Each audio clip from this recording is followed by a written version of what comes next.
In this video, we're going to be talking about Choropleth Maps. So what is a Choropleth map?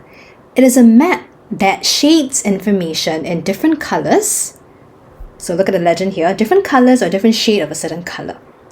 So in the legend here, you realize that there are two distinct colors. The first being blue, so different shades of blue on top, and different shades of green below. So what does this information represent? If you look, for example, at the lightest shade of green, find a country of that. So this is Greenland. So Greenland has less than 1 million people in terms of population size. Because if you look at the map, the title tells you that this map is of countries by population size.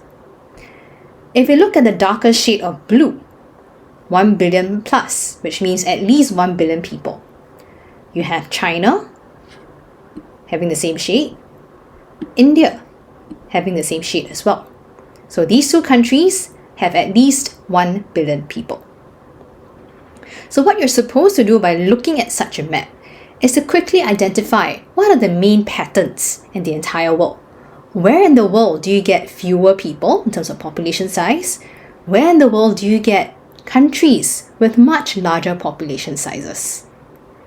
Sometimes you may actually want to categorize or group colors together and simply talk about, for example, countries with more than 100 million people are typically found in Asia here.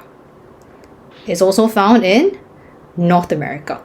You might want to group categories together if it makes sense for you to talk about it. What wouldn't make sense is, for example, if we talked about Africa in whole, and you realize that Africa in whole has many countries from the lighter shade of green all the way to the darker shade of blue.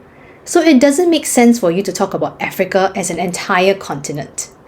Instead, you might want to carve out certain sections of Africa. So like the eastern side of Africa has between about 25 to 50 million people around there.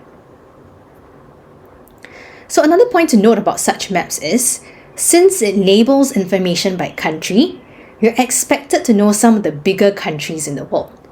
So China, India, you have the US here. So US are these two land masses actually, and a few dots in Hawaii.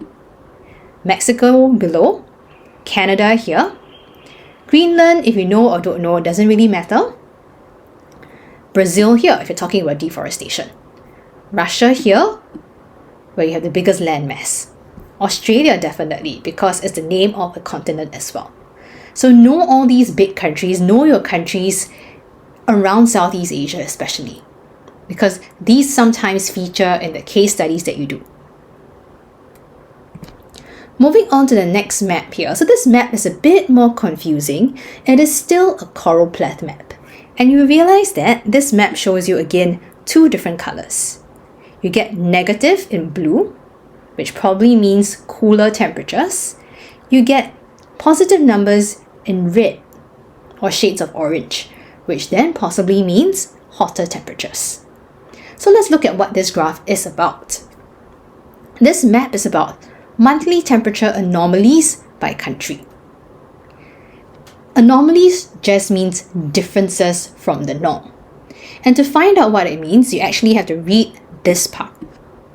So the description of what the map means. And it says here, the difference of a specific month's average surface temperature from the 1991 to 2020 mean in degrees Celsius.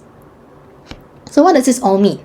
Specific month. You realize that the map here shows you information in March, which means you're comparing with temperatures in March.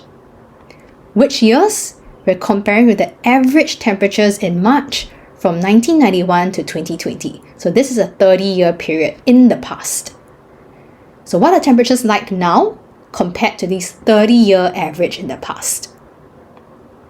So let's see here. For example, Australia is between 1 and 2 degrees Celsius hotter. So what this means is, on March 15, 2025, Australia is between 1 and 2 degrees hotter compared to the 1991 to 2020 mean. If we look at the other end, this blue countries here, which maps to minus 1 to 0, that tells you these countries here in Africa are between 0 and 1 degrees cooler than the 30-year average in the past. So for these kinds of graphs, if you cannot understand what the graph means, look for information within the map or the graph itself. Sometimes they provide additional explainers to help readers understand what information is being presented.